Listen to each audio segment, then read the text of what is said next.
সন্মুখত পঞ্চায়তৰ ৰণ দৌৰিছে বিজেপি মিত্ৰজোঁট শুই আছে বিৰোধী গৃহযুদ্ধত ব্যস্ত কংগ্ৰেছ 2 আৰু 7 মে'ত ৰাজ্যত পঞ্চায়ত নিৰ্বাচন পিছে কিদৰে সাজু হৈছে শাসক বিৰোধী প্ৰথমে শুনক মন্ত্ৰী তথা বিজেপি নেতা ৰঞ্জিত দাসৰ বিৰোধী কংগ্ৰেছক উদ্দেশ্যি দিয়া ৰণসংকাৰ ভাৰতীয় জনতা পাৰ্টিৰ যিটো পৰিকল্পনা যিটো মাইক্ৰ' মেনেজমেণ্টকে আদি কৰি কংগ্ৰেছৰ তেনেকুৱা ব্যৱস্থা নাই কাৰণ আমাতকৈ বেছি ৰাইজে বেছি চতুৰ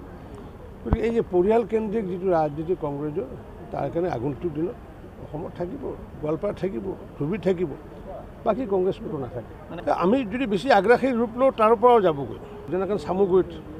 চামুগুৰিৰ পৰা গ'ল কংগ্ৰেছ গ'ল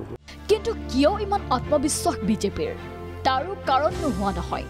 ইতিমধ্যে অগপৰে মিলি পঞ্চায়ত দখল কৰিবলৈ সাজু হৈছে বিজেপি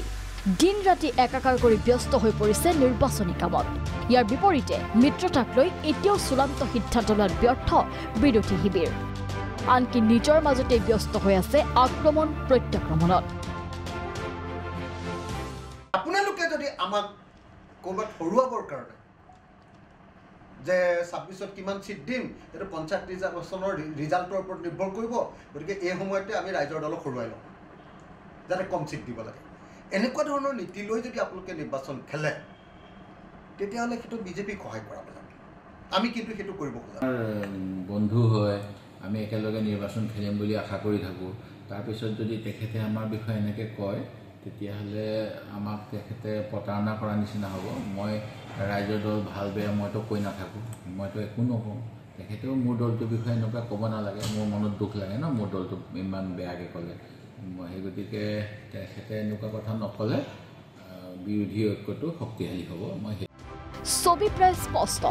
বিৰোধীৰ মিত্ৰতা নহয় কংগ্ৰেছে অকলে নিৰ্বাচনত প্ৰতিদ্বন্দ্বিতা কৰিব কিন্তু পঞ্চায়ত নিৰ্বাচনলৈ কিমান সাজু কংগ্ৰেছ যি সময়ত বিজেপি নেতা কৰ্মী ব্যস্ত পঞ্চায়ত নিৰ্বাচনৰ ৰণনীতি তৈয়াৰত সেই সময়ত প্ৰদেশ কংগ্ৰেছৰ সভাপতি ভূপেন বৰাই ক'ত কি কৰিছে শুনক তেওঁৰ নিজৰ মুখেৰে পাছতে মই আহমেদাবাদলৈ যাম কালিলৈ আমাৰ CWC মিটিং আছে আৰু পৰহিলৈ AICC সেশন আছে পিছে পঞ্চায়ত নিৰ্বাচনৰ সময়ত কিয় ৰাজ্যত নাই সভাপতি ভূপেন বৰা কোনে সম্ভালিছে পঞ্চায়ত নিৰ্বাচনৰ কাম-কাজ শুনক ভূপেন বৰাৰ মুখেৰে পঞ্চায়তত প্ৰদেশ কংগ্ৰেছৰ প্ৰাৰ্থী বিতৰণত কোনো ভূমিকা নাথাকে জিলাক দি দিয়া হৈছে কিন্তু এআই যেন কাল হৈ পৰিল কংগ্ৰেছৰ বাবে প্ৰাৰ্থী বাছনিৰ দায়িত্ব পাইছে উভত কোৰে নাচিছে জিলা আৰু মণ্ডল পৰ্যায়ৰ নেতাই গুৰুত্ব নিদিয়া হ'ল স্বয়ং সমষ্টিৰ দলীয় বিধায়কক আনকি একাংশ বিধায়কে মুকলিভাৱে কংগ্ৰেছ নেতৃত্বক অভিযোগ দিয়াৰ পাছতেই জিলা আৰু মণ্ডল সভাপতিক সকিয়নি দিবলগীয়া হ'ল সভাপতি ভূপেন বৰাই মই কেইবাখনো জিলাৰ পৰা বিভিন্ন ধৰণৰ অভিযোগ পাই আছোঁ আৰু মই সেইকাৰণে সকলোকে আহ্বান জনাইছোঁ যে আমি যি চাৰ্কুলাৰ দিছোঁ চাৰ্কুলাৰ বহিৰ্ভূতভাৱে যদি কোনোৱে কিবা সিদ্ধান্ত লয় তেতিয়াহ'লে আমি দিয়া ক্ষমতা আমি কৰ্তন কৰিবলৈ বাধ্য হ'ম ছবি স্পষ্ট কংগ্ৰেছে নকৰে মিত্ৰতা নাই প্ৰস্তুতিও